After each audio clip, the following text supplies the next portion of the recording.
The night sky over Silvermere had never shown lights that moved like falling stars. But Leanna watched one streak across the darkness and crash into the valley with a sound that shook the ancient pines and sent snow tumbling down the mountain, slopes in white avalanches. She stood at the mouth of her cave with her arms crossed over her chest and felt Mira press against her left side while Nyx coiled around her right leg, and both dragons made low, rumbling sounds that meant they sensed danger or something unknown.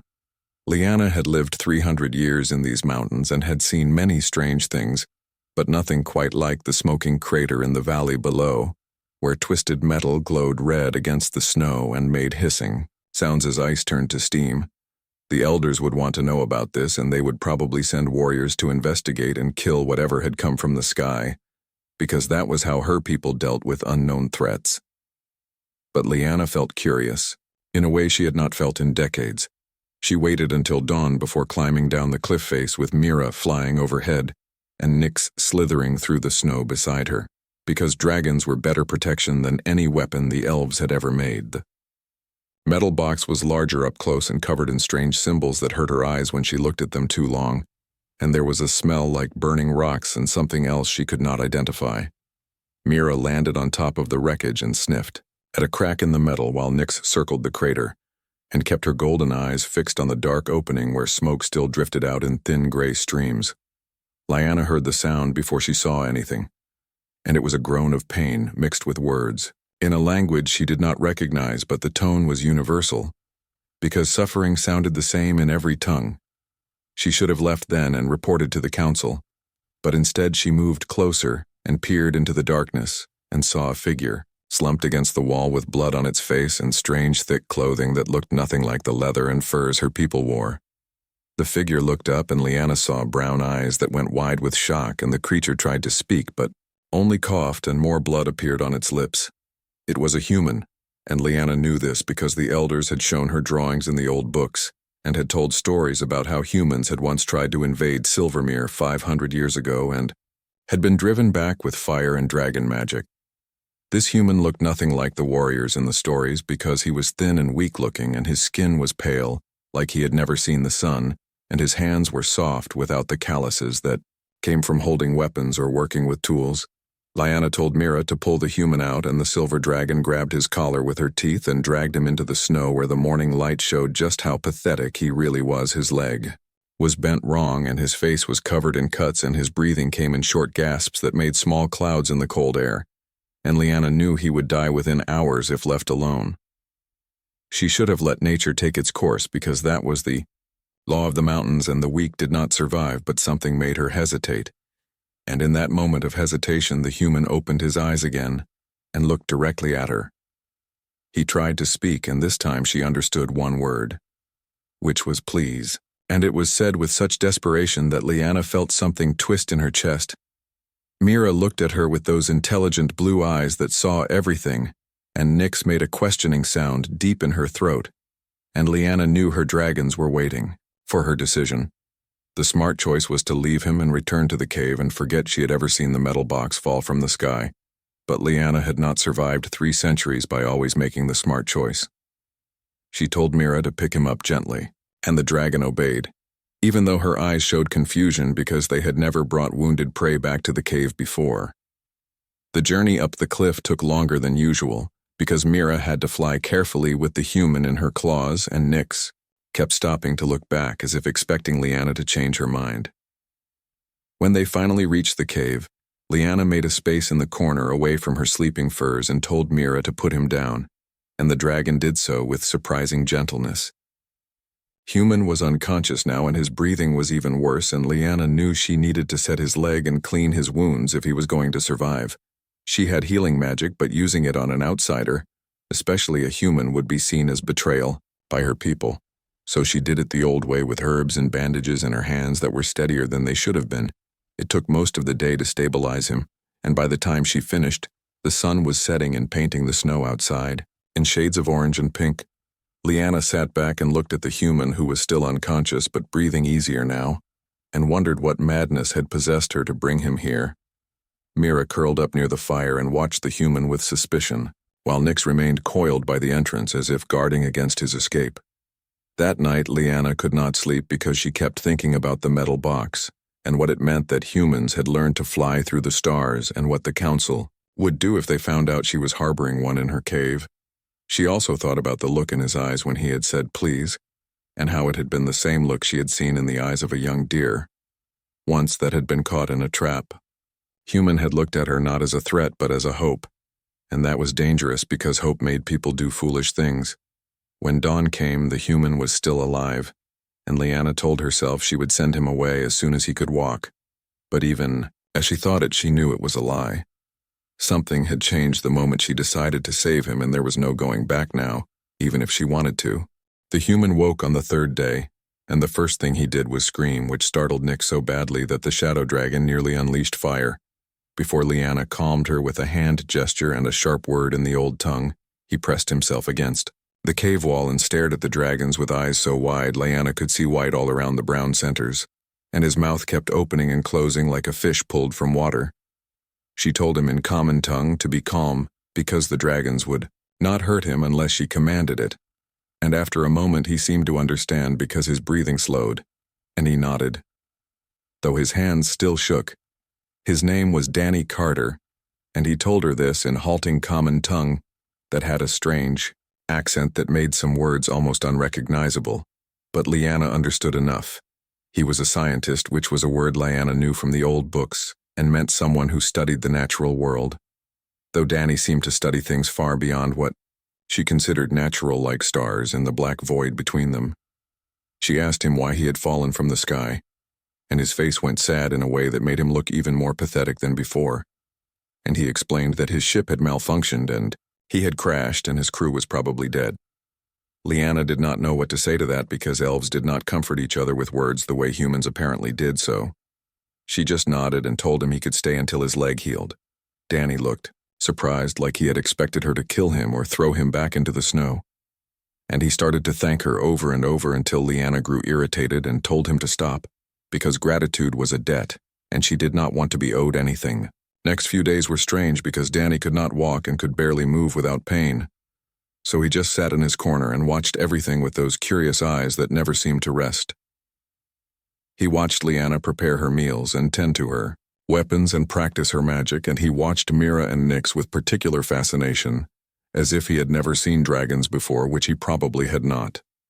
Sometimes he would ask questions in his broken common tongue like what did the dragons eat, and how old were they, and could they really breathe fire, and Leanna answered shortly because she was not used to explaining things.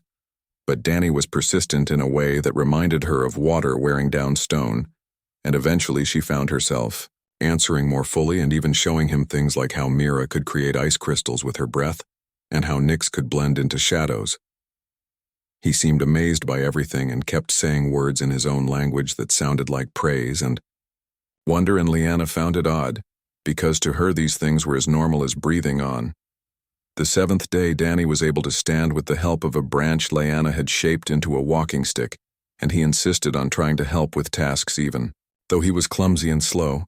He tried to help prepare food but did not know which plants were safe and which were poison, and he tried to gather firewood but could barely carry 2 logs, and he tried to help clean the cave. But his human weakness meant he tired quickly. Leanna told him he was useless and should just sit still and recover. But Danny kept trying with a determination that was both annoying and somehow admirable. That evening, a frost storm came early, and Leanna went out to hunt, before it grew too dangerous because her supplies were running low and feeding an extra mouth. Even a human one required more food. She told Mira and Nyx to stay and watch Danny, though she did not think he was strong enough to cause trouble, and then she set out into the forest with her bow and tracking spells. The storm came faster than she expected, and the wind grew fierce enough to knock her off balance, and snow fell so thick she could barely see 3 steps ahead. Leanna was working her way back to the cave when she heard the crack above her, and looked up just in time to see a massive pine tree falling toward her, weighted down by ice and snow. She tried to dodge, but the ground was slippery and her foot caught on a root, and she fell hard just as the tree came down, and the last thing she remembered was pain and cold, and the thought that this was a stupid way to die. When she woke, she was back in the cave, and her head hurt worse than anything she had felt in decades, and Danny was leaning over her with worry carved into his face. He was saying something about hypothermia and concussion, in words that mixed his language with common tongue, and his hands were checking her temperature and her pulse. Lyanna pushed him away and tried to sit up, but the cave spun around her and she fell back against the furs and felt anger rise in her chest, because she did not like being weak. She demanded to know how she got back to the cave because she remembered nothing. After the tree fell and Danny explained that when she did not return and the storm grew worse, he had convinced Mira to let him ride her. He had somehow climbed onto the silver dragon despite his injured leg and had directed her to search, and they had found Lyanna buried in snow with the tree across her legs.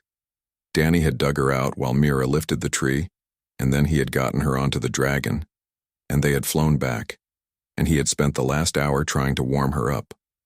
Lyanna stared at him and felt something she could not name because this pathetic human with his broken leg and soft hands had saved her life. She should have thanked him, but instead she felt anger because she did not want to owe him anything and did not want to admit that she had needed saving.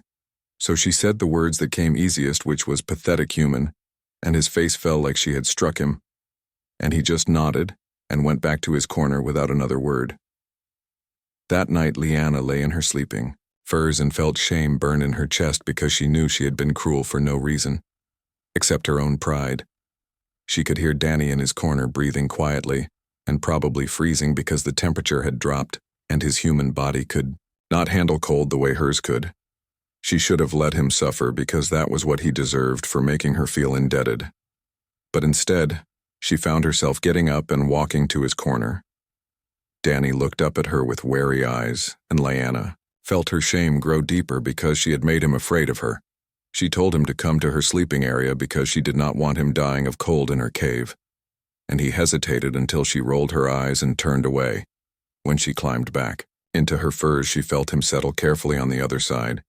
Keeping distance between them, and the cave grew quiet except for the wind outside. Lyanna lay there and felt the heat radiating from his body, and smelled his strange human scent and told herself this changed nothing.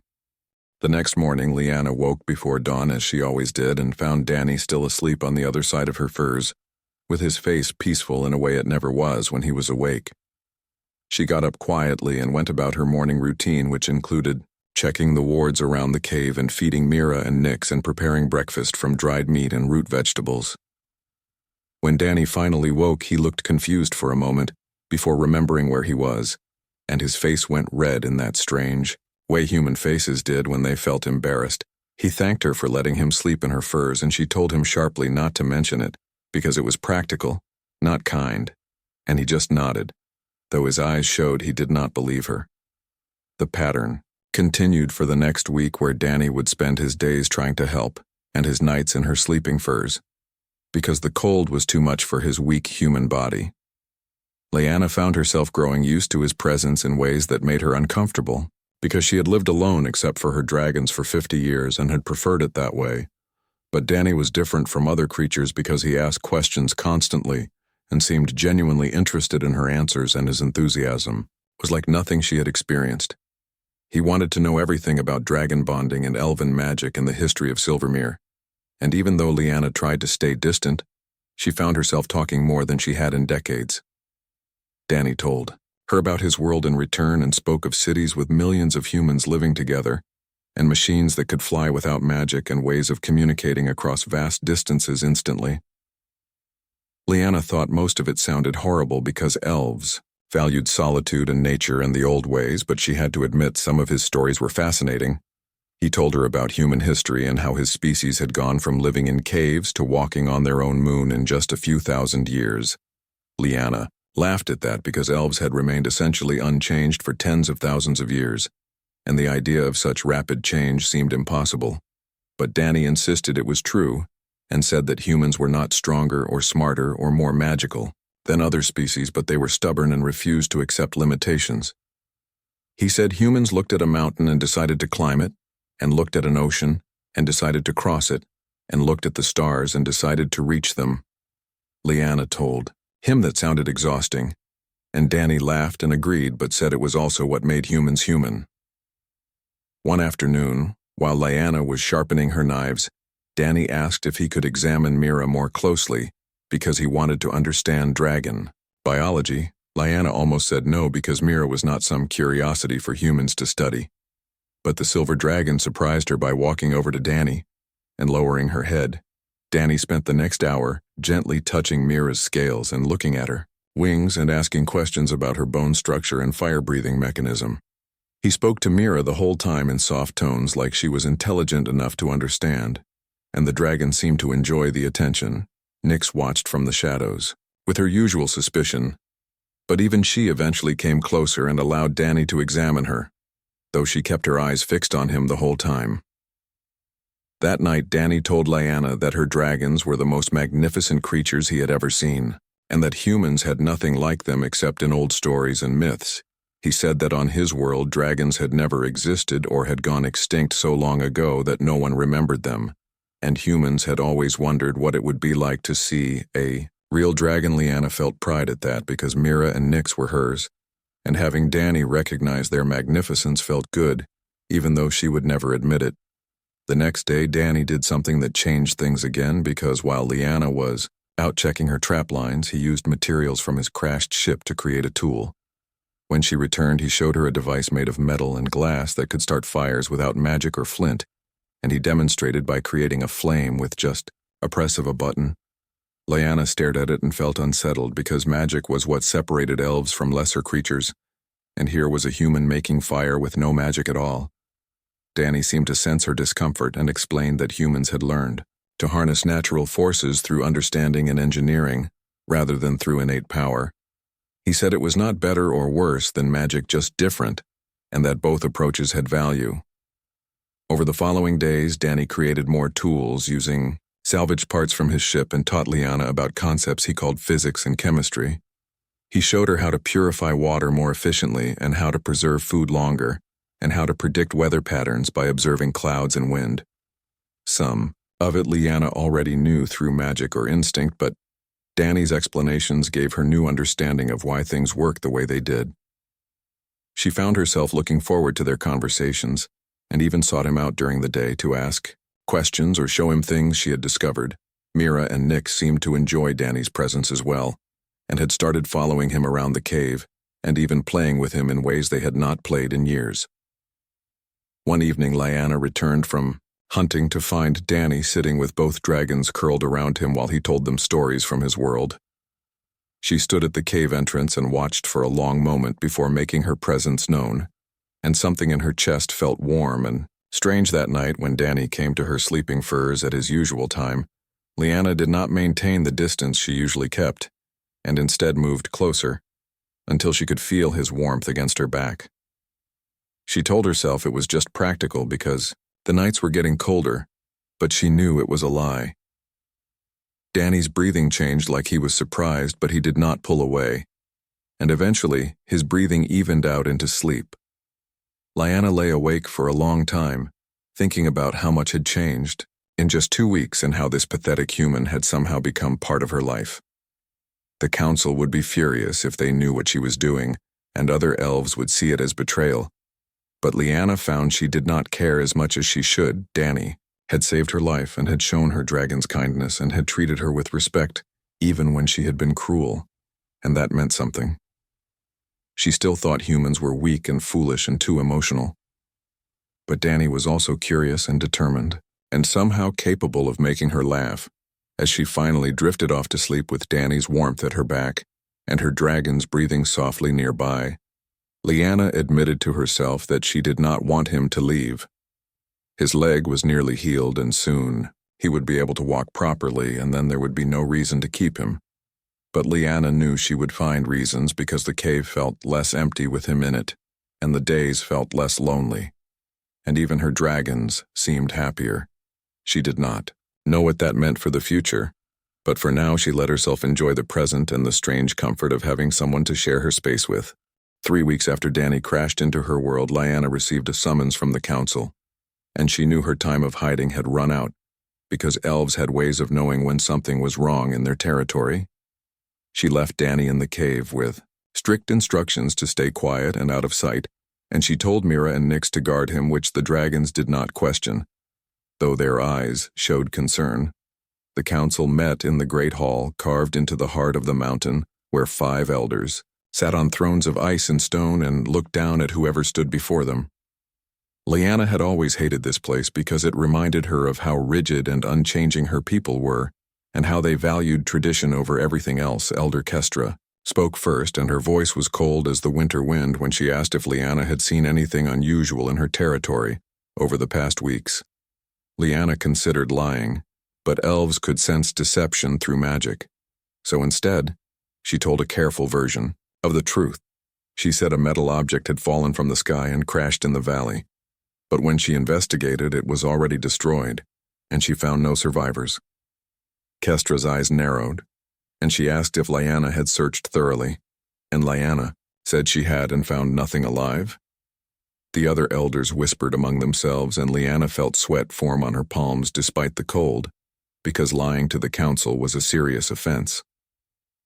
Elder Thorn spoke next, and said that scouts had reported strange tracks near Liana's territory that looked like they might belong to an outsider. Liana kept her face blank and said it was probably just a lost traveler from one of the outer villages, and that she would investigate. Kestra stood and walked down from her throne until she was right in front of Liana, and her ancient eyes seemed to see straight into her soul. She said that humans had been spotted in the southern territories and that if any were found in Silvermere, they were to be killed immediately because humans brought only destruction and chaos. Liana nodded and said she understood and would follow the law as she always had. Kestra studied her for a long moment before returning to her throne and dismissing Liana with a wave of her hand. As Liana walked back through the frozen halls, she felt sick because she knew the council suspected something, and it was only a matter of time before they discovered the truth.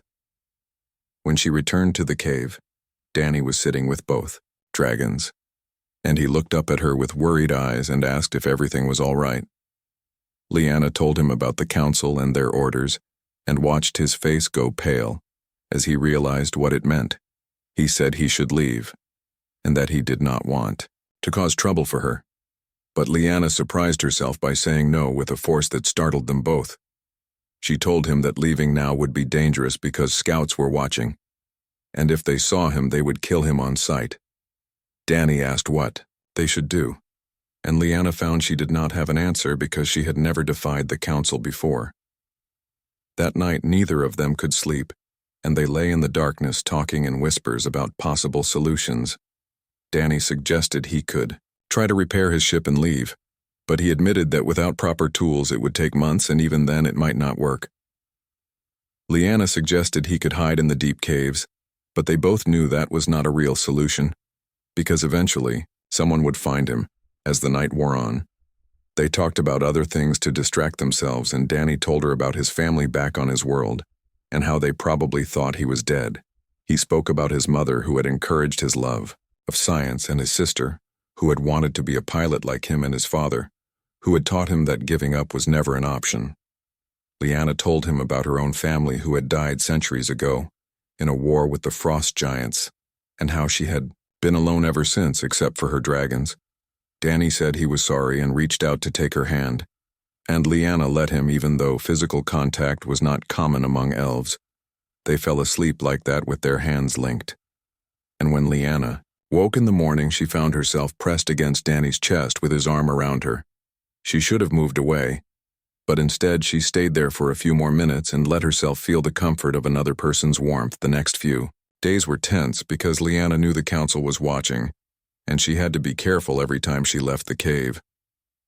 She started teaching Danny how to move silently through the forest, and how to hide his tracks, and how to use basic camouflage in case he ever needed to escape. Danny learned quickly and showed the same determination he brought to everything else, and Liana found herself impressed by his ability to adapt. One afternoon, while they were practicing stealth techniques in the forest near the cave, Danny asked her why she was helping him. He said that she could have let him die or turned him over to the council and her life would have been simpler. Liana did not answer at first because she was not sure herself what had changed, but eventually she told him that he had saved her life and she was repaying the debt. Danny looked at her with those brown eyes that seemed to see too much, and said he thought it was more than that. Liana felt her face heat and told him he was wrong, and that elves did not form attachments the way humans did. But even as she said it, she knew it was not true, because she had formed an attachment whether she wanted to admit it or not. That evening the worst happened because Elder Kestra appeared at the cave entrance with 2 guards and demanded to speak with Liana. Liana went outside and closed the entrance behind her and prayed that Danny would stay hidden and that the dragons would not give him away. Kestra said that she knew Liana was hiding something and that lying to the council was punishable by exile or worse. She demanded to search the cave, and Liana felt panic rise in her throat because there was no way to refuse without confirming the suspicion. But before she could respond, Mira emerged from the cave and positioned herself between Kestra and the entrance, and the silver dragon's eyes glowed with protective fury. Nyx followed and took up position on the other side, and both dragons made it clear that no one was entering the cave without going through them first. Kestra stepped back because even elders respected dragon fury, and she looked at Liana with something like understanding in her ancient eyes. She said that whatever Liana was protecting, she hoped it was worth the price because the council would not forget this defiance. Then she left with her guards, and Liana stood there shaking, because she knew everything had just changed. When she went back into the cave, Danny was standing with his makeshift walking stick ready to defend himself, even though he must have known he stood no chance against elf warriors. Liana looked at him and at her dragons who had chosen to protect him, and she realized that she had already made her choice weeks ago. Told Danny that they needed a new plan because hiding was no longer an option, and that if the council came back, they would come in force.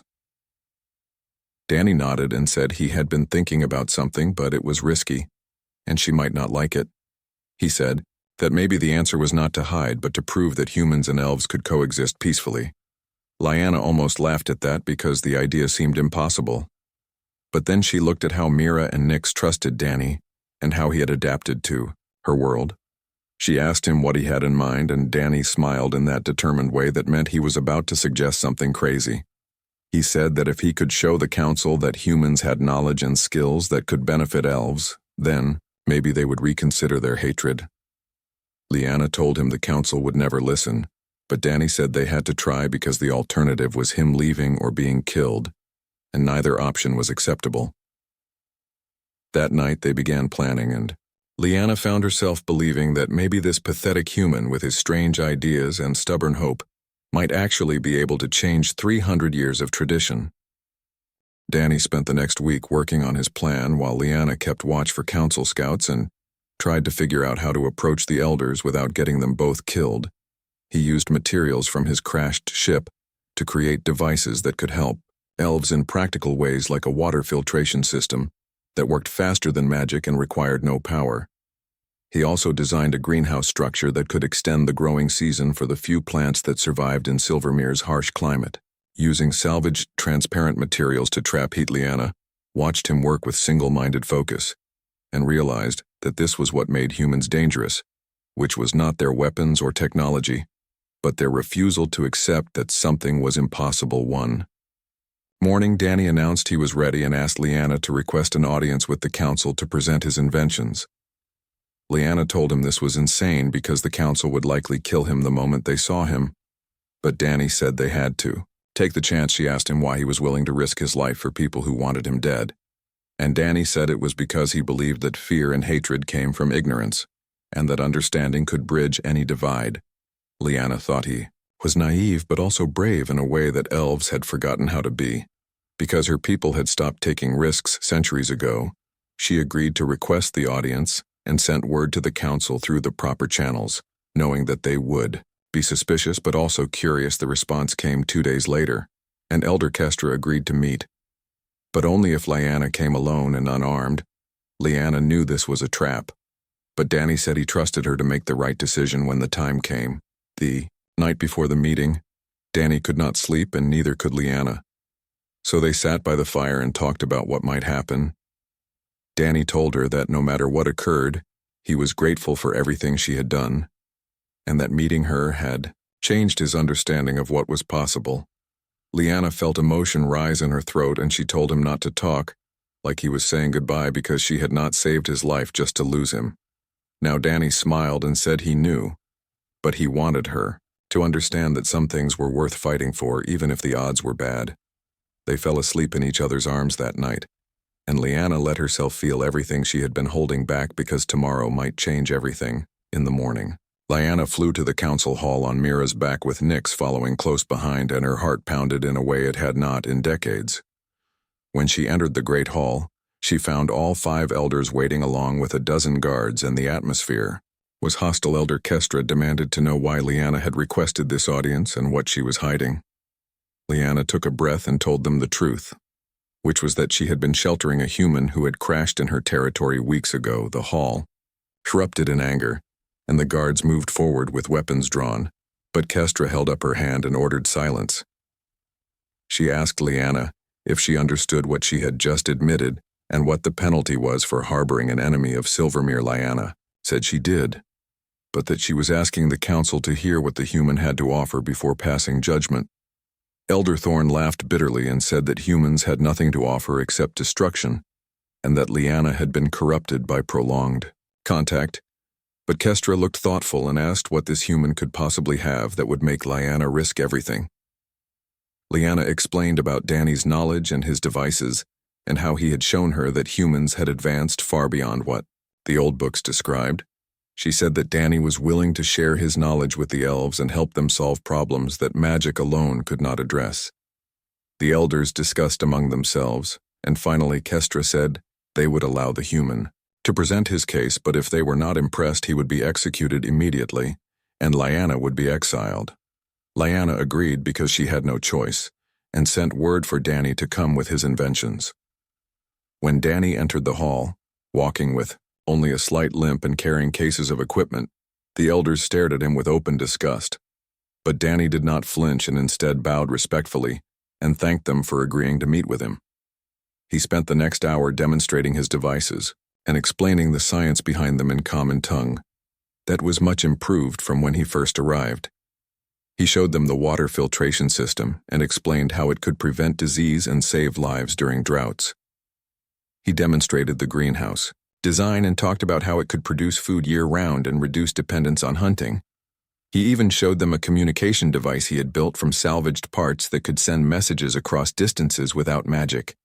The elders watched, with expressions that shifted from contempt to confusion to reluctant interest.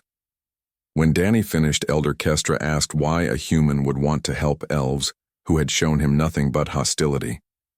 Danny said that he believed all intelligent species had value, and that cooperation was always better than conflict. He said that humans had learned this lesson the hard way through countless wars, and that he hoped elves might learn it without such cost. Elder Thorn scoffed and said that humans spoke pretty words, but their history showed only violence and greed. Danny nodded and admitted that humans had done terrible things, but that they had also learned to grow and change, and that growth was what separated stagnation from progress. He looked directly at the elders and said that elves were magnificent and powerful, but they had not changed in thousands of years, and that eventually that would lead to extinction. The hall went silent because no one had ever spoken to the council like this. Kestra stood and walked down to face Danny, and for a moment Liana thought she would strike him. Instead, she asked him what he thought elves should do differently. Danny said that elves should consider opening dialogue with other species and sharing knowledge and learning from different perspectives. He said that isolation might feel safe, but it prevented growth, and that the universe was changing rapidly, and those who could not adapt would be left behind. Kestra studied him for a long time before returning to her throne and conferring with the other elders. Finally, she announced that they would allow Danny to stay in Silvermere temporarily as a test. If his devices proved useful, and he caused no trouble, he would be permitted to remain, but he would be watched constantly, and any sign of betrayal would result in immediate execution. Liana felt relief wash over her, but Kestra was not finished. She said that Liana would be personally responsible for Danny's actions, and that if he failed, she would share his punishment. Liana agreed without hesitation because she had already made her choice. As they left the hall, Danny turned to her and said he could not believe it had worked. Liana told him it was only the beginning and that proving themselves would be harder than one presentation, but as they flew back to the cave with the wind in their faces and the dragons beside them, Liana felt something she had not felt in a long time, which was hope. That night, when they lay in their sleeping furs, Danny thanked her again for everything, and Leanna finally admitted what she had been denying for weeks. She told him that he was not pathetic, and that she had been wrong to call him that. She said that he was brave and kind and stubborn in ways that had challenged everything she thought she knew. Danny smiled and said he knew she did not really think he was pathetic anymore, because she would not have risked so much for someone she truly despised. Leanna laughed and moved closer and let herself acknowledge what her heart had known for days. She said that maybe humans were not so bad after all, and that one human in particular had managed to change her mind about a great many things. Danny asked if that meant she wanted him to stay, and Leanna said it meant she was not letting him leave. They fell asleep with their arms around each other, and for the first time in 300 years, Leanna felt like she had found something worth protecting beyond just survival. Outside the cave, Mira and Nyx kept watch, and the stars wheeled overhead, and somewhere in the forest the old world of isolation and fear began to give way to something new.